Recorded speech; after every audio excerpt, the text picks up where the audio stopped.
When I was a kid, I would go like run around the neighborhood to exercise or whatever. I was very bad at it, so meaning I didn't have very good pace and I couldn't keep it up for very long. But whenever a car would start coming up, I would start running so I'd look cool, or someone was on a bike coming, I would like run to try to be more attractive to them, to be interesting, or like wow, they'll be like, oh, that's impressive, or some sort of something where I'd make a connection where that person would want to either talk to me or respect me or something like that.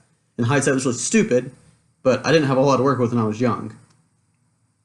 And I've been thinking hard about like in the last few years about how do you become attracted to someone. I don't mean necessarily romantically, but I don't mean not romantically. It's all like how can you, and by attractive I mean give someone motivation to want to interact with you and maybe even initiate conversation with you. To me, that's like a big part of how to be attractive is to make lower the barrier to entry to have someone to initiate a conversation with you, because there's interesting people around, and but you're never going to talk to them because they're skeptical. Like for instance, if you go to New York, if you sit on a subway, that place is so diverse, it is a safe assumption that the other person there doesn't know the rules, doesn't know how to talk to you, and it's better to just not talk to anyone than to risk how poorly that situation could go, because there's such a high risk, such a high chance that you're such a different person from them and they don't even know the rules.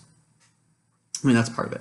And so how can I lower the barrier to entry to that? And that's what something I've been really focusing on. And most people will give you answers, and they don't really know themselves. I think a lot of it is these visceral actions that there's visceral parts of human conscience.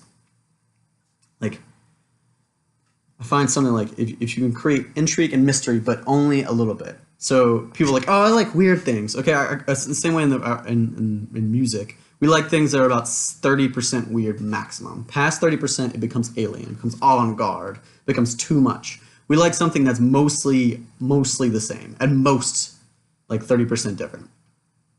So take anything that's like a revolutionary, groundbreaking song or genre or movie or personality. It's really just an iteration, maybe two iterations on what's commonplace or what's there. It just feels revolutionary because they've just packaged it a certain way, and that's how humans. But past that, it's just like, ooh, this is too much. This is too weird. If we meet someone from a completely different culture than we're used to or we've ever interacted with, and they don't have strong Western tendencies. We're all like, I don't know how to talk to you. This is weird. It's just strange. Almost like a dog when they encounter something that's too weird or something that's extremely foreign, they're very skeptical. And so to become more attractive to people, you need to stay within that 30% range. So, and get as close to 30% as you can, because the closer you can get to that, the more interesting, intriguing, and you'll be to the other party. Another thing that is a very practical item is to give conversation items. So people like, you see this on a dating app. So like I see a bunch of like girls like, hey, if you have any questions, hit me up. It was like, what am I going to talk about? Talk about how physically pretty you are? Everybody's like, you're not giving me anything to work with except for to comment on your physical appearance, which is your DMs are probably exploding with that, and that doesn't give her anything to work with. And the same thing on you.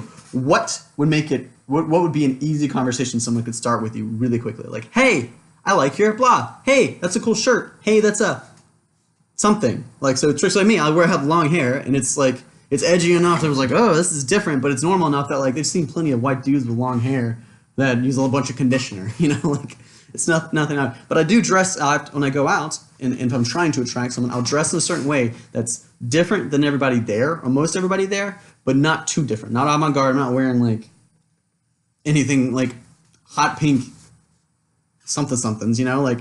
But I want to stand out, but just enough that I attract your attention. You'd be like, hey, that's a cool jacket. Boom, conversation started. Once you have the conversation started, it's just charisma after that. But that breaking the ice is probably the most difficult and most important part of being attractive to people. Be this a girl, be this a guy, be this any person that you're trying to attract. And so, I mean, the same principles work in other spaces. I have far less experience with that, but I'm able to walk in a room and be like, okay, analyze this room. How can I next time or this time act in a way that'll make it easy for people to talk to me? And sometimes I can't. Sometimes there's just an impossible variance. Sometimes it's not going to work. And sometimes you're going to go too far.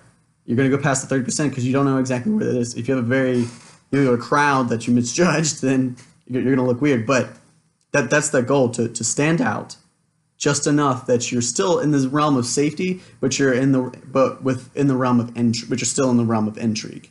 and then give people something that they can latch onto, something that they can start the conversation with ease. It's convenient and easy and fun for them. They'll be like, oh, I want to say this thing, and this is pretty easy to do that. And then after that, just let your charisma carry the way.